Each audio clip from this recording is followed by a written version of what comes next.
Item 9, the easement to Orion for the power cable over Bottle Lake.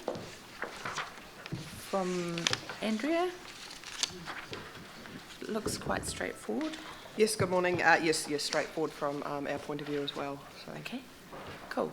So moved Dave, seconded Glenn. Is that true? That's what your hand was up for? Yep, okay, cool. No debate? I'll put it. Of the Yep.